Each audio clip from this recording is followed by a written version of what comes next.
Good morning. ഇന്നത്തെ ക്ലാസ്സിൽ നിങ്ങൾക്ക് ഡൗട്ടായിട്ടുണ്ടോ? ഇല്ലല്ലോ.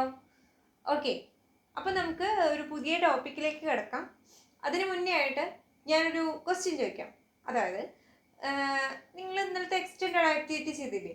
അപ്പോൾ നിങ്ങൾ എന്തൊക്കെ എക്യുപ്മെൻറ്റ്സ് ആണ് ഒരു അക്കൗണ്ടൻറ്റ് യൂസ് ചെയ്യണത് അക്കൗണ്ടിങ് ട്രാൻസാക്ഷൻസ് റെക്കോർഡ് ചെയ്യാൻ വേണ്ടിയിട്ട്? എന്താണ്? കമ്പ്യൂട്ടർ. ഓക്കെ. പിന്നെന്താണ്? ഓക്കെ. സാധാരണ ബുക്ക് ഓഫ് അക്കൗണ്ട്സ് ആണോ യൂസ് ചെയ്യണത്? ഓക്കെ. അപ്പോൾ രണ്ട് തരത്തിലാണ്. ഒന്ന് മാനുവൽ അക്കൗണ്ടിങ് സിസ്റ്റം വൈസ് ചെയ്തിട്ടാണ് ചെയ്യണത്, പിന്നെ കമ്പ്യൂട്ടറൊക്കെ യൂസ് ചെയ്തിട്ടാണ് അക്കൗണ്ടിങ് ചെയ്യണത്. അങ്ങനെയാണെങ്കിൽ ഞാനൊരു ക്വസ്റ്റ്യൻ ചോദിക്കാം. അതായത് കമ്പ്യൂട്ടർ എന്ന് പറയുന്നത് ഒരു അക്കൗണ്ടിങ് ട്രാൻസാക്ഷൻ ചെയ്യാൻ വേണ്ടി അക്കൗണ്ടന്റിനെ ഹെൽപ്പ് ചെയ്യുന്നുണ്ടോ അതോ ഹെൽപ്പ് ചെയ്യുന്നില്ലേ? അല്ലെങ്കിൽ എന്തൊക്കെ പ്രോബ്ലംസ് ആണ് കമ്പ്യൂട്ടർ അക്കൗണ്ടിങ്ങിൽ യൂസ് ചെയ്യുമ്പോൾ ഒരു അക്കൗണ്ടന്റ് ഫേസ് ചെയ്യണത്? അപ്പം നമുക്കൊരു ഡിബേറ്റ് കണ്ടക്ട് ചെയ്യാം. ഈ സൈഡുകാർ കമ്പ്യൂട്ടർ എന്ന് പറയുന്നത് ഒരു അക്കൗണ്ടിങ്ങിന് നെസസറി ആണ് എന്ന രീതിയിൽ സപ്പോർട്ട് ചെയ്യുക, ആ ഒരു പോയിന്റിനെ സപ്പോർട്ട് ചെയ്ത് പറയാം. ഈ സൈഡുകാർ എന്ത് ചെയ്യണം? അതിനെ ഓപ്പോസിറ്റ് ചെയ്യുക. അതായത് കമ്പ്യൂട്ടർ വേണമെന്നില്ല, മാനുവൽ അക്കൗണ്ടിങ് സിസ്റ്റം യൂസ് ചെയ്തിട്ട് ചെയ്താൽ മതി എന്ന രീതിയിൽ നിങ്ങൾ പറയാം. അല്ലെങ്കിൽ കമ്പ്യൂട്ടറിൻ്റെ ദോഷവശങ്ങളെ പറ്റിയിട്ട്, കമ്പ്യൂട്ടർ അക്കൗണ്ടിങ് യൂസ് ചെയ്യുമ്പോൾ ഉണ്ടാവുന്ന ദോഷവശങ്ങളെ പറ്റിയിട്ട് ഈ സൈഡുകാർ പറയാം.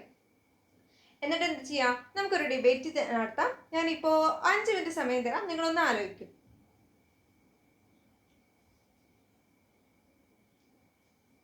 ഓക്കെ, ആലോചിച്ചോ? നിങ്ങൾ ആലോചിച്ചോ? ഓക്കെ. അപ്പോൾ എന്തൊക്കെയാണ് നിങ്ങളുടെ പോയിന്റ്സ്? കമ്പ്യൂട്ടർ അക്കൗണ്ടിങ്ങിന് ആവശ്യമാണ് എന്നതിനെ സപ്പോർട്ട് ചെയ്യാൻ നിങ്ങൾക്ക് എന്തൊക്കെ പോയിന്റ്സ് ആണ് ഉള്ളത്? എന്താ പറഞ്ഞത്? ഓക്കെ. അക്കൗണ്ടിങ് ട്രാൻസാക്ഷൻസ് സ്പീഡായിട്ട് റെക്കോർഡ് ചെയ്യാൻ വേണ്ടിയിട്ട് ഹെൽപ്പ് ചെയ്യുന്നുണ്ട്. ഓക്കെ. നിങ്ങൾ ഓപ്പോസിറ്റ് ചെയ്തിട്ട് എന്താണ്?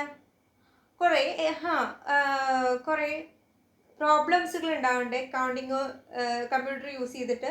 ഹാക്കിംഗ് പോലെയുള്ള പ്രോബ്ലംസുകളൊക്കെ ഉണ്ടാവാറുണ്ട്. പിന്നെ എന്താണ്? ഒബ്സോളൻസ് പോലെയുള്ള പ്രോബ്ലംസ് ഉണ്ടാവാറുണ്ട്. ഓക്കെ. പിന്നെന്താണ്?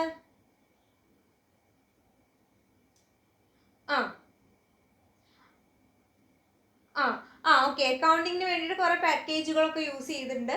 അതുകൊണ്ട് അതിനെന്തായിരിക്കും? കോസ്റ്റ് കുറവാണ്, മെയിൻറ്റെയിൻ ചെയ്യാൻ എളുപ്പമാണ്. ഓക്കെ. ഹ്യൂജ് ഡാറ്റകളൊക്കെ മെയിൻറ്റെയിൻ ചെയ്യാൻ എളുപ്പമാണ്. ഓക്കെ. ഇതൊക്കെയാണ് നിങ്ങൾ പറയുന്ന പോയിന്റ്സുകൾ. പിന്നെന്താണ്?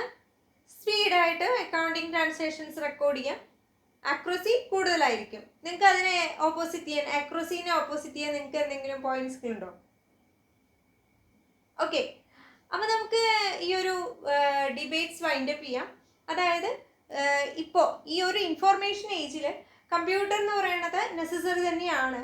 ഒരു അക്കൗണ്ടിങ്ങിന് വേണ്ടിയിട്ടാവട്ടെ, അല്ലെങ്കിൽ ഏത് മേഖലയെ സംബന്ധിച്ചിടത്തോളം കമ്പ്യൂട്ടർ എന്ന് പറയുന്നത് ഒരു ഇമ്പോർട്ടൻ്റ് റോള് വഹിക്കണ ഒരു എറ തന്നെയാണ് ഇത് എന്ന് പറയുന്നത്. അങ്ങനെയെങ്കിൽ ഇത്തരത്തിൽ കമ്പ്യൂട്ടറുകളെ ഒരു അക്കൗണ്ടിങ്ങിൽ യൂസ് ചെയ്യുകയാണെങ്കിൽ അത്തരം അക്കൗണ്ടിങ്ങിനെ എന്ത് പേര് വിളിക്കും? എന്താണ്?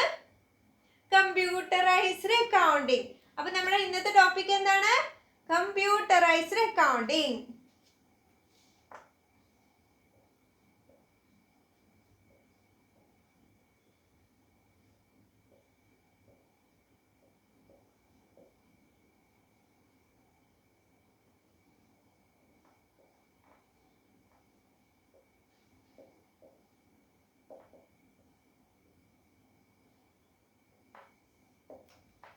ഓക്കെ. അപ്പൊ നമുക്ക് കമ്പ്യൂട്ടറൈസ്ഡ് അക്കൗണ്ടിങ് എന്താണെന്ന് നോക്കി നോക്കാം. ടീച്ചർ ഒരു PPT ഷെയർ ചെയ്യാം, നിങ്ങൾ ജസ്റ്റ് ഒന്ന് ആ PPT നോക്കാം. ഓക്കെ. അപ്പോൾ നമുക്ക് കമ്പ്യൂട്ടറൈസ്ഡ് അക്കൗണ്ടിങ് എന്താണെന്ന് നോക്കി നോക്കാം. Computerized accounting is the process of recording business transaction and generating the financial statements and report with the use of computers. അതായത് നമ്മൾ ഇന്നലെ പഠിച്ചു എന്താണ് അക്കൗണ്ടിങ് എന്നൊക്കെ, അല്ലെങ്കിൽ നിങ്ങൾക്ക് അറിയുന്നതാണ് അക്കൗണ്ടിങ് എന്താണെന്നൊക്കെ. അങ്ങനെ അക്കൗണ്ടിങ് ട്രാൻസാക്ഷൻ ചെയ്യുക, അല്ലെങ്കിൽ അക്കൗണ്ടിങ് എന്തിൻ്റെ ഹെൽപ്പോട് കൂടിയിട്ട്? കമ്പ്യൂട്ടറിൻ്റെ ഹെൽപ്പോട് കൂടി ചെയ്യുന്നതിനായിരിക്കും കമ്പ്യൂട്ടറൈസ് അക്കൗണ്ടിങ് എന്ന് പറഞ്ഞു കഴിഞ്ഞാൽ. അപ്പോൾ എന്താണ് കമ്പ്യൂട്ടറൈസ് അക്കൗണ്ടിങ് എന്ന് പറയുന്നത്? ഈസ് ദ പ്രോസസ് പ്രോസസ്സാണ്. എന്തിൻ്റെ? Process of recording the business ട്രാൻസാക്ഷൻസുകൾ റെക്കോർഡ് ചെയ്യുന്ന പ്രോസസ്സാണ്. And generating the financial statement and report with the use of computer. അങ്ങനെ ഫിനാൻഷ്യൽ ട്രാൻസാക്ഷൻസുകളൊക്കെ റെക്കോർഡ് ചെയ്ത ശേഷം എന്ത് ചെയ്യുന്നു? ഫിനാൻഷ്യൽ സ്റ്റേറ്റ്മെൻറ്റ്സുകളും റിപ്പോർട്ട്സുകളും കമ്പ്യൂട്ടറിൻ്റെ ഹെൽപ്പോട് കൂടിയിട്ട് ജനറേറ്റ് ചെയ്യുന്ന ആ ഒരു പ്രോസസ്സിനെയായിരിക്കും കമ്പ്യൂട്ടറൈസ്ഡ് അക്കൗണ്ടിങ് എന്ന് പറയുന്നത്. മനസ്സിലായോ? ഓക്കെ. അപ്പൊ നിങ്ങൾക്ക് കമ്പ്യൂട്ടറൈസ്ഡ് അക്കൗണ്ടിങ് എന്താന്ന് മനസ്സിലായോ? മനസ്സിലായില്ലേ? അങ്ങനെയെങ്കിൽ ടീച്ചർ ഇപ്പോൾ ഇനി ഒരു പിക്ചർ കാണിച്ചു തരാം. ആ പിക്ചറിനെ ബേസ് ചെയ്തിട്ട് അതെന്താണ് നിങ്ങൾക്ക് ഐഡന്റിഫൈ ചെയ്യാൻ പറ്റുമോ, അതെന്തിനാണ് യൂസ് ചെയ്യണത് എന്ന് നിങ്ങൾക്ക് ഐഡന്റിഫൈ ചെയ്യാൻ പറ്റുമോ എന്ന് നോക്കി നോക്കൂ. എല്ലാവരും പിക്ചർ കണ്ടോ? എന്തിന്റെ പിക്ചർ ആണത്? ഒരു ടാലി സോഫ്റ്റ്വെയർ ആണ്. അങ്ങനെയെങ്കിൽ എന്തിനാണ് ടാലി സോഫ്റ്റ്വെയർ യൂസ് ചെയ്യണത്? അതൊരു അക്കൗണ്ടിങ് സോഫ്റ്റ്വെയർ ആണ്. Very good. എന്തിനാണ് യൂസ് ചെയ്യണത്? അക്കൗണ്ടിങ് ട്രാൻസാക്ഷൻസുകൾ റെക്കോർഡ് ചെയ്യാനും അതിന്റെ റിസൾട്ട്സുകൾ പ്രൊഡ്യൂസ് ചെയ്യാനും വേണ്ടിയിട്ടാണ് യൂസ് ചെയ്യണത്.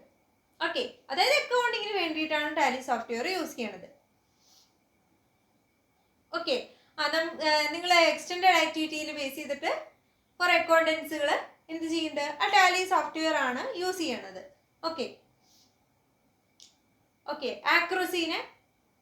ആക്യുറസി കൂടുതലാക്കാൻ അല്ലെങ്കിൽ ചാൻസസ് ഓഫ് എററിനെ റെഡ്യൂസ് ചെയ്യാൻ വേണ്ടിയിട്ട് അത്തരം സോഫ്റ്റ്വെയർ ഹെൽപ്പ് ചെയ്യുന്നുണ്ട്. Very good. എങ്കിൽ കമ്പ്യൂട്ടറൈസ്ഡ് അക്കൗണ്ടിങ് സിസ്റ്റം എന്ന് പറഞ്ഞാൽ എന്താണ്? പറയൂ. നിങ്ങൾക്കറിയോ കമ്പ്യൂട്ടറൈസ്ഡ് അക്കൗണ്ടിങ് സിസ്റ്റം എന്ന് പറഞ്ഞാൽ എന്താണ്? അതെ, അതായത് കമ്പ്യൂട്ടറൈസ്ഡ് അക്കൗണ്ടിങ് സിസ്റ്റം എന്ന് പറയുന്നത് ഒരു സോഫ്റ്റ്വെയർ പ്രോഗ്രാം ആണ്. എന്തിനു വേണ്ടിയിട്ട്? കമ്പ്യൂട്ടറൈസ് അക്കൗണ്ടിങ്ങിന് വേണ്ടിയിട്ടുള്ള ഒരു സോഫ്റ്റ്വെയർ പ്രോഗ്രാം ആണ്. അക്കൗണ്ടിങ്ങിന് വേണ്ടിയിട്ടുള്ള ഒരു സോഫ്റ്റ്വെയർ പ്രോഗ്രാം ആണ് കമ്പ്യൂട്ടറൈസ്ഡ് അക്കൗണ്ടിങ് എന്ന് പറയുന്നത്. അതെന്തിനാണ് അക്കൗണ്ടിങ്ങിന് വേണ്ടി യൂസ് ചെയ്യണത്? അക്കൗണ്ടിങ് ഡാറ്റാസുകൾ റെക്കോർഡ് ചെയ്യാൻ വേണ്ടിയിട്ടും അതേപോലെ അതിന്റെ റിസൾട്ടുകൾ ഓട്ടോമാറ്റിക്കലി ജനറേറ്റ് ചെയ്യാൻ വേണ്ടിയിട്ടും യൂസ് ചെയ്യുന്നു. എന്തിന്റെ ഹെൽപ്പോട് കൂടിയിട്ട്? കമ്പ്യൂട്ടറിന്റെ ഹെൽപ്പോട് കൂടിയിട്ട്. മനസ്സിലായോ? അപ്പൊ ഇനി നമുക്ക് കമ്പ്യൂട്ടറൈസ്ഡ് അക്കൗണ്ടിങ് സിസ്റ്റം എന്താണെന്ന് PPT വഴി ഒന്നും കൂടി വിശദമായിട്ട് നോക്കാം. അപ്പോൾ കമ്പ്യൂട്ടറൈസ്ഡ് അക്കൗണ്ടിങ് സിസ്റ്റം എന്ന് പറയുന്നത് the system designed for accounting with the use of computer for recording, reporting and analysing the financial data of a business is called computerised accounting system. അതായത് നേരത്തെ പറഞ്ഞ തന്നെയാണ് കമ്പ്യൂട്ടറൈസ്ഡ് അക്കൗണ്ടിങ് പറഞ്ഞതിൻ്റെ same തന്നെയാണിത്. Computerised accounting സിസ്റ്റമാണ് എന്ന് പറഞ്ഞിട്ടുണ്ടെങ്കിൽ ഈ സിസ്റ്റമാണ് ഡിസൈൻഡ് ഫോർ അക്കൗണ്ടിങ്ങിന് വേണ്ടിയിട്ട് ഉണ്ടാക്കിയിട്ടുള്ള ഒരു ഡിസൈൻ ചെയ്തിട്ടുള്ള ഒരു സിസ്റ്റത്തിനെയായിരിക്കും കമ്പ്യൂട്ടറൈസ്ഡ് അക്കൗണ്ടിങ് സിസ്റ്റം എന്ന് പറയുന്നത്. ആ സിസ്റ്റം എന്തിനാണ് യൂസ് ചെയ്യണത്? അക്കൗണ്ടിങ് ട്രാൻസാക്ഷൻസുകൾ റെക്കോർഡ് ചെയ്യാൻ വേണ്ടിയിട്ട്, റിപ്പോർട്ട് ചെയ്യാൻ വേണ്ടിയിട്ട്, അതേപോലെ അനലൈസ് ചെയ്യാൻ വേണ്ടിയിട്ട് അതിനായിരിക്കും ഈ കമ്പ്യൂട്ടറൈസ്ഡ് അക്കൗണ്ടിങ് സിസ്റ്റം എന്ന് പറയുന്നത് യൂസ് ചെയ്യണത്. മനസ്സിലായില്ലേ? അപ്പോൾ ഈ system designed for accounting with the use of computer for recording, reporting and analysing the financial data of business is called computerised accounting system. Next ആണ് പില്ലേഴ്സ് ഓഫ് കമ്പ്യൂട്ടറൈസ്ഡ് അക്കൗണ്ടിങ്. നിങ്ങളുടെ ഈ ഒരു സബ്ജക്റ്റിൽ ഇമ്പോർട്ടൻ്റ് ആയിട്ടുള്ള ഒരു ഭാഗമാണിത്. Pillars of computerised accounting system എന്ന് പറയുന്നത് ഇതിന് 5 പില്ലേഴ്സാണ് ഉണ്ടാവുക. അപ്പോൾ നമുക്ക് 1 by 1 നോക്കി നോക്കാം. ഫസ്റ്റത്തെയാണ് പ്രൊസീജിയർ. പ്രൊസീജിയർ എന്ന് പറഞ്ഞാൽ എന്തായിരിക്കും? ഒരു സീക്വൻഷ്യൽ ആയിട്ടുള്ള ഒരു സ്റ്റെപ്പ് ബൈ സ്റ്റെപ്പ് ആയിട്ടുള്ള ഒരു ആക്ടിവിറ്റീനെ ആയിരിക്കും പ്രൊസീജിയർ എന്ന് പറയുന്നത്. അപ്പോൾ ഇതെന്താണെന്ന് നോക്കി നോക്കാം. A well defined logical sequence of action to perform an activity. ഒരു ആക്ടിവിറ്റി ചെയ്യാൻ വേണ്ടിയിട്ടുള്ള സീക്വൻഷ്യൽ ആക്ഷനെ ആയിരിക്കും പ്രൊസീജിയർ എന്ന് പറയുന്നത്. കമ്പ്യൂട്ടറൈസ്ഡ് അക്കൗണ്ടിങ് സിസ്റ്റത്തിൻ്റെ ഒരു ഇമ്പോർട്ടൻ്റ് ആയിട്ടുള്ള പില്ലറാണ് പ്രൊസീജിയർ എന്ന് പറയുന്നത്. കമ്പ്യൂട്ടറൈസ്ഡ് അക്കൗണ്ടിങ് സിസ്റ്റത്തിൽ യൂസ് ചെയ്യണ എല്ലാ ആക്ടിവിറ്റികളിലും ഒരു പ്രൊസീജിയർ ഉണ്ടായിരിക്കും, അല്ലെങ്കിൽ ഒരു ലോജിക്കൽ സീക്വൻസ് ഉണ്ടായിരിക്കും. അതുകൊണ്ടാണ് ഇതിനൊരു ഇമ്പോർട്ടൻറ്റ് പില്ലർ എന്നും കൂടി പറയണത്. അപ്പോൾ ഫസ്റ്റത്തെ പില്ലർ ഏതാണ്? പ്രൊസീജിയർ.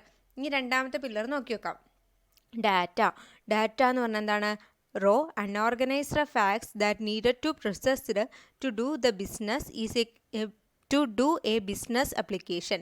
അതായത് നമ്മുടെ ഒരു ഓർഗനൈസേഷൻ ഉണ്ടാവണ അൺഓർഗനൈസ്ഡ് ആയിട്ടുള്ള ഫാക്ട്സുകളെ ആയിരിക്കും ഡാറ്റ എന്ന് പറയണത്. ഫോർ എക്സാമ്പിൾ, നമ്മുടെ ഓർഗനൈസേഷനിൽ കുറേ ട്രാൻസാക്ഷൻസ് ഉണ്ടായിരിക്കില്ലേ, അതെന്ന് പറയുന്നത് ഫാക്ട്സുകളായിരിക്കും. അത്തരം ഫാക്ട്സുകളെ ആയിരിക്കും ഡാറ്റ എന്ന് പറയുന്നത്. ഇനി അടുത്ത് നോക്കി നോക്കാം, യൂസേഴ്സ് എന്ന് പറഞ്ഞാൽ ആരായിരിക്കും? Person who operate the computer or use the software. അതായത് ഈ കമ്പ്യൂട്ടർ ആരാണോ ഓപ്പറേറ്റ് ചെയ്യണത് അല്ലെങ്കിൽ ആ സോഫ്റ്റ്വെയർ ആരാണോ യൂസ് ചെയ്യുന്നത് അവരെ ആയിരിക്കും യൂസർ എന്ന് പറയണത്. അതൊരു ഇമ്പോർട്ടൻറ്റ് പില്ലറാണ് കമ്പ്യൂട്ടറൈസ്ഡ് അക്കൗണ്ടിങ് സിസ്റ്റത്തിൻ്റെ. അപ്പോൾ 3 പില്ലറാണ് ഇപ്പോൾ പഠിച്ചത്: പ്രൊസീജിയർ, ഡാറ്റ, യൂസേഴ്സ്. ഇനി അടുത്ത പില്ലറിലേക്ക് കിടക്കാം. അടുത്തൊരു ഇമ്പോർട്ടൻറ്റ് പില്ലറാണ് ഹാർഡ്വെയർ. നമുക്കറിയാം കമ്പ്യൂട്ടറിൻ്റെ തന്നെ ഒരു ഇമ്പോർട്ടൻ്റ് ഒരു പാർട്ടായിരിക്കും ഹാർഡ്വെയർ എന്ന് പറയുന്നത്. അപ്പോൾ ഹാർഡ്വെയർ എന്ന് പറഞ്ഞാൽ എന്താണ്? The physical device that constitute a computer or use the software collectively is called hardware. നമ്മുടെ കമ്പ്യൂട്ടറിൽ യൂസ് ചെയ്യുന്ന ഏതൊരു ഫിസിക്കൽ ഡിവൈസിനെയും ഹാർഡ്വെയർ എന്നാണ് പറയുന്നുണ്ടാവുക. അങ്ങനെയാണെങ്കിൽ സോഫ്റ്റ്വെയർ എന്താണ്? Software is nothing but a collection of the program that operate a computer and help to user to produce the result. അതായത് ഒരു കമ്പ്യൂട്ടറിൽ ഉണ്ടാവണ ഒരു കളക്ഷൻ ഓഫ് പ്രോഗ്രാംസുകളെ ആയിരിക്കും സോഫ്റ്റ്വെയർ എന്ന് പറയണത്. സിസ്റ്റം സോഫ്റ്റ്വെയർ, ആപ്ലിക്കേഷൻ സോഫ്റ്റ്വെയർ ഒക്കെ നിങ്ങൾക്ക് അറിയില്ലേ? അത്തരം സോഫ്റ്റ്വെയർ ഒക്കെ ഇതിന് എക്സാമ്പിളാണ്. നിങ്ങളിങ്ങനെ എക്സാമ്പിളും വെച്ചിട്ട് ആൻസർ എഴുതണം കേട്ടോ. ഓക്കെ, അപ്പോൾ ഏതൊക്കെയാണ് പില്ലേഴ്സ് പറഞ്ഞത്? Procedure, data, users, hardware, software. ഈ 5 പില്ലറാണ് കമ്പ്യൂട്ടറൈസ്ഡ് അക്കൗണ്ടിങ് സിസ്റ്റത്തിന് ഉണ്ടായിരിക്കുക. മനസ്സിലായോ? ഓക്കെ. കമ്പ്യൂട്ടറൈസ്ഡ് അക്കൗണ്ടിങ് സിസ്റ്റത്തിനെ പറ്റിയിട്ടും അതിൻ്റെ 5 പില്ലേഴ്സുകളെ പറ്റിയിട്ടും നിങ്ങൾ പഠിച്ചില്ലേ? ഡൗട്ട് എങ്ങാനും ഉണ്ടോ? ഇല്ല. ഓക്കെ, അപ്പോൾ ഇനി കമ്പ്യൂട്ടറൈസ്ഡ് അക്കൗണ്ടിങ് സിസ്റ്റത്തിലെ എങ്ങനെയാണ് ഒരു ഡാറ്റ ഇൻഫോർമേഷൻ ആകുന്നത് എന്ന് നമുക്ക് നോക്കി നോക്കാം. അപ്പോൾ ഫസ്റ്റ് എന്ത് ചെയ്തു? Input of data. അതായത് ഒരു അക്കൗണ്ടിങ്ങിനെ സംബന്ധിച്ചിടത്തോളം അതിൽ കുറേ ട്രാൻസാക്ഷൻസ് ഉണ്ടായിരിക്കും. അക്കൗണ്ടിങ്ങിൻ്റെ കമ്പ്യൂട്ടറൈസ്ഡ് അക്കൗണ്ടിങ് സിസ്റ്റത്തിൻ്റെ ഇൻപുട്ട് ഓഫ് ഡാറ്റ എന്ന് പറയുന്നത് അത്തരം ട്രാൻസാക്ഷൻസുകളായിരിക്കും. അതിനുശേഷം ആ input of data computerised accounting സിസ്റ്റത്തിന് കിട്ടുമ്പോൾ അല്ലെങ്കിൽ അക്കൗണ്ടിങ് സോഫ്റ്റ്വെയറിലേക്ക് അപ്ലോഡ് ചെയ്യുമ്പോൾ, നമ്മൾ പ്രൊവൈഡ് ചെയ്യുമ്പോൾ നമ്മൾ എന്ത് ചെയ്യുന്നു? ആ കമ്പ്യൂട്ടറൈസ്ഡ് അക്കൗണ്ടിങ് സിസ്റ്റം എന്ത് ചെയ്യുന്നു? അതിനെ പ്രോസസ്സ് ചെയ്യുന്നു. അപ്പോൾ input of data, processing of data. ആ ഡാറ്റയെ പ്രോസസ്സ് ചെയ്യുന്നു. അതിനുശേഷം പ്രോസസ്സ് ചെയ്ത് കഴിഞ്ഞാൽ ഡാറ്റയെ പ്രോസസ്സ് ചെയ്ത് കഴിഞ്ഞിട്ടുണ്ടെങ്കിൽ അതിന് ഔട്ട്പുട്ട് ഓഫ് ഇൻഫോർമേഷൻ ആയിട്ട് കമ്പ്യൂട്ടറൈസ്ഡ് അക്കൗണ്ടിങ് സിസ്റ്റം പ്രൊവൈഡ് ചെയ്യുന്നു. ഔട്ട്പുട്ട് ഓഫ് ഇൻഫോർമേഷൻ എന്തായിരിക്കും? അതായത് ഒരു അക്കൗണ്ടിങ്ങിന് ഔട്ട്പുട്ട് എന്ന രീതിയിൽ പറയുമ്പോൾ അതിൻ്റെ അക്കൗണ്ടിങ് റെക്കോർഡ്സുകളായിരിക്കും. അതായിരിക്കും ഔട്ട്പുട്ട് ഓഫ് ഇൻഫോർമേഷൻ എന്ന് പറയുന്നത്. മനസ്സിലായോ? ഡൗട്ട് ഉണ്ടോ? ഇനി നമുക്ക് അടുത്തതായിട്ട് ഒരു ആക്ടിവിറ്റിയിലേക്ക് കിടക്കാം. അപ്പോൾ അതിനായിട്ട് ടീച്ചറുടെ കയ്യിൽ കുറേ കാർഡ്സുകളുണ്ട്. ഓക്കെ, ഇതിന് നിങ്ങൾ എന്ത് ചെയ്യണം? അത് ഇൻപുട്ട് ഓഫ് ഡാറ്റയാണോ അതോ ഔട്ട്പുട്ട് ഓഫ് ഇൻഫോർമേഷൻ ആണോ എന്ന് പറയണം. കമ്പ്യൂട്ടറൈസ്ഡ് അക്കൗണ്ടിങ് സിസ്റ്റത്തിലെ ഇൻപുട്ട് ആണോ അതോ ഔട്ട്പുട്ട് ആണോ എന്ന് പറയണം. ഓക്കെ, ഫസ്റ്റ് ഉള്ള കാർഡ് എന്ന് പറയുന്നത് credit purchase from Anil for ₹2000. കാണാനില്ലേ നിങ്ങൾക്ക്? ഓക്കെ, അത് എന്താണ്? Credit purchase from Anil for ₹2000 എന്ന് പറയുന്നത് ഇൻപുട്ട് ആണോ? കമ്പ്യൂട്ടറൈസ്ഡ് അക്കൗണ്ടിങ് സിസ്റ്റത്തിലെ ഇൻപുട്ട് ആണോ അതോ ഔട്ട്പുട്ട് ആണോ? എന്താണ്? ഇൻപുട്ട്. ഓക്കെ, ടീച്ചറോട് ഒട്ടിക്കട്ടെ കേട്ടോ. ഓക്കെ, അടുത്ത് നോക്കാം. Trial balance. ട്രയൽ ബാലൻസ് എന്ന് പറയുന്നത് ഇൻപുട്ട് ആണോ അതോ ഔട്ട്പുട്ട് ആണോ? കമ്പ്യൂട്ടറൈസ്ഡ് അക്കൗണ്ടിങ് സിസ്റ്റത്തിൽ ഇൻപുട്ട് ആണോ അതോ ഔട്ട്പുട്ട് ആണോ? പറയൂ, എന്താണ്? ഇൻപുട്ട് ആണോ? അല്ല, അതെന്താണ്? ഒരു അക്കൗണ്ടിങ് റെക്കോർഡ്സ് അല്ലേ? അക്കൗണ്ടിങ് റെക്കോർഡ്സ് എന്ന് പറയുമ്പോൾ അതെന്താണ്? ഔട്ട്പുട്ട് ആയിരിക്കും. ഓക്കെ, അപ്പോൾ ഔട്ട്പുട്ട് ഓഫ് ഇൻഫോർമേഷൻ. ഓക്കെ, ഇനി അടുത്ത് നോക്കാം. Advertising expenses paid ₹3000. ഓക്കെ, അത് ഇൻപുട്ട് ആണോ ഔട്ട്പുട്ട് ആണോ? എന്താണ്?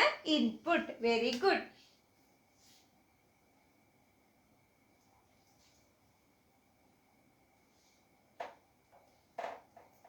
ഓക്കെ, അടുത്ത് നോക്കാം. ജേണൽ. ജേണൽ ഇൻപുട്ട് ആണോ ഔട്ട്പുട്ട് ആണോ? ജേണൽ എന്ന് പറയുന്നത് output of information.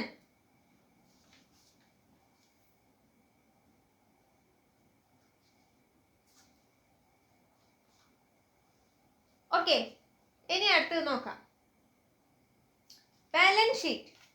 Balance sheet എന്ന് പറയുന്നത് എന്താണ്? Output of information. ഓക്കെ, ഇനി അടുത്തതാണ് പ്രോഫിറ്റ് ആൻഡ് ലോസ് അക്കൗണ്ട്. എന്താണ്? Output of information.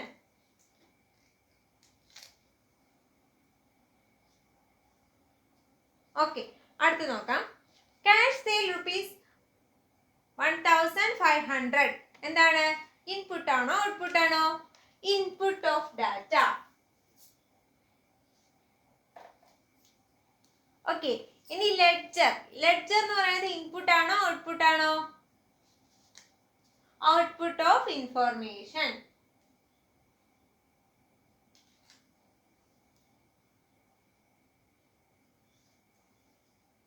ഓക്കെ, അപ്പോ ഇതൊക്കെ ആയിരിക്കും ഔട്ട്പുട്ട് ഓഫ് ഇൻഫോർമേഷൻ. ജേണൽ ആയിരിക്കാം, ട്രയൽ ബാലൻസ് ആയിരിക്കാം, ലെഡ്ജർ ആയിരിക്കാം, പ്രോഫിറ്റ് ആൻഡ് ലോസ് അക്കൗണ്ട് ആയിരിക്കാം, ബാലൻസ് ഷീറ്റ് ആയിരിക്കും. ഇതായിരിക്കും ഔട്ട്പുട്ട് ഓഫ് ഇൻഫോർമേഷൻ എന്ന് പറയുന്നത്. ഇൻപുട്ട് എന്ന് പറയുന്നത് അക്കൗണ്ടിങ് ട്രാൻസാക്ഷൻസുകളൊക്കെ എന്തായിരിക്കും? ഇൻപുട്ട് ആയിരിക്കും. അപ്പോൾ നിങ്ങൾ ഇപ്പോൾ കമ്പ്യൂട്ടറൈസ്ഡ് അക്കൗണ്ടിങ് സിസ്റ്റത്തിന്റെ ഇൻപുട്ട് ഓഫ് ഡാറ്റ എന്താണ്, ഔട്ട്പുട്ട് ഓഫ് ഇൻഫോർമേഷൻ എന്താണെന്ന് പഠിച്ചു. എങ്കിൽ ഈ ഡാറ്റ എന്ന് പറയുന്നതും ഇൻഫോർമേഷനും തമ്മിലുള്ള എന്താണ് ഡിഫറൻസ് വരുന്നത്? ഡാറ്റ എന്ന് പറയുന്നത് അൺഓർഗനൈസ്ഡ് ആയിട്ടുള്ള റോ ഫാക്ട്സ് ആണ്. എങ്കിൽ ഇൻഫോർമേഷൻ എന്താണ്? ആ ഡാറ്റാസിനെ പ്രോസസ് ചെയ്തതിനെയായിരിക്കും ഇൻഫോർമേഷൻ എന്ന് പറയുന്നത്. Very good.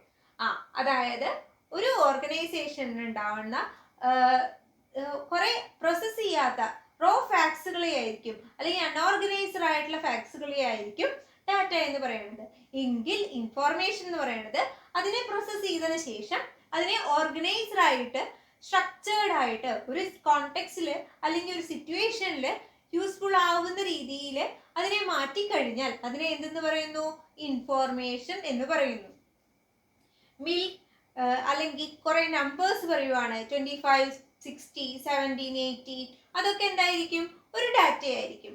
എങ്കിൽ ഇൻഫോർമേഷൻ എന്ന് പറയുന്നത് ഒരു സ്കൂളിന്റെ ആവറേജ് അല്ലെങ്കിൽ ഒരു ക്ലാസിന്റെ ആവറേജ് സ്ട്രെങ്ത് എന്ന് പറയുന്നത് 25 ആണ്, അല്ലെങ്കിൽ ആവറേജ് മാർക്ക് എന്ന് പറയുന്നത് 60 ആണ്. അങ്ങനെ അതിനെ പ്രോസസ് ചെയ്ത രീതിയിൽ ഓർഗനൈസ്ഡ് ആയിട്ട് സ്ട്രക്ചേർഡ് ആയിട്ട് പറയുകയാണ്, അല്ലെങ്കിൽ ഒരു സിറ്റുവേഷനിൽ യൂസ്ഫുൾ ആവുന്ന രീതിയിൽ പറയുകയാണ് എങ്കിൽ അതിനെയായിരിക്കും ഇൻഫോർമേഷൻ എന്ന് പറയുന്നത്. അപ്പൊ നിങ്ങൾക്ക് ഈ ഡാറ്റയും ഇൻഫോർമേഷനും തമ്മിലുള്ള ഡിഫറൻസ് മനസ്സിലായില്ലേ? അക്കൗണ്ടിങ്ങിന്റെ രീതിയിൽ പറയുകയാണെങ്കിൽ ഡാറ്റ എന്ന് പറയുന്നത് അക്കൗണ്ടിങ് ട്രാൻസാക്ഷൻസുകളും ഇൻഫോർമേഷൻ എന്ന് പറയുന്നത് അക്കൗണ്ടിങ് റെക്കോർഡ്സുകളും ആയിരിക്കും. ഓക്കെ, ഇനി അടുത്തതായിട്ട് നമുക്കൊരു ആക്ടിവിറ്റിയിലേക്ക് കിടക്കാം. നിങ്ങൾ ഇത്രയും നേരം കുറെ കാര്യങ്ങളൊക്കെ പഠിച്ചില്ലേ? അപ്പൊ ഞാൻ അതിനെ ബേസ് ചെയ്തിട്ട് കുറച്ച് ക്വസ്റ്റ്യൻ തരാം. ആ ക്വസ്റ്റ്യൻസ് മൾട്ടിപ്പിൾ ചോയ്സ് ക്വസ്റ്റ്യൻസ് ആണ്. ആ ക്വസ്റ്റ്യൻസ് നിങ്ങൾക്ക് ആൻസർ ചെയ്യാൻ പറ്റുമെന്ന് നോക്കി നോക്കൂ. അടുത്തതായിട്ട് നമുക്ക് മൾട്ടിപ്പിൾ ചോയ്സ് ക്വസ്റ്റ്യനിലേക്ക് കിടക്കാം. ഓക്കെ, ഫസ്റ്റ് ക്വസ്റ്റ്യൻ എന്ന് പറയുന്നത് the raw unorganised facts is known as. പറയൂ, ആൻസർ പറയൂ. ഡാറ്റയാണോ, ഇൻഫോർമേഷൻ ആണോ, അല്ലെങ്കിൽ അതേഴ്സ് ആണോ? എന്താണ്? ഡാറ്റ. നോക്കി നോക്കട്ടെ കേട്ടോ. കറക്റ്റ് ആൻസർ ഡാറ്റ തന്നെയാട്ടോ ആൻസർ. നെക്സ്റ്റ് നോക്കി നോക്കാം. The physical device that constitute a computer are collectively called dash hardware, software or others. Hardware.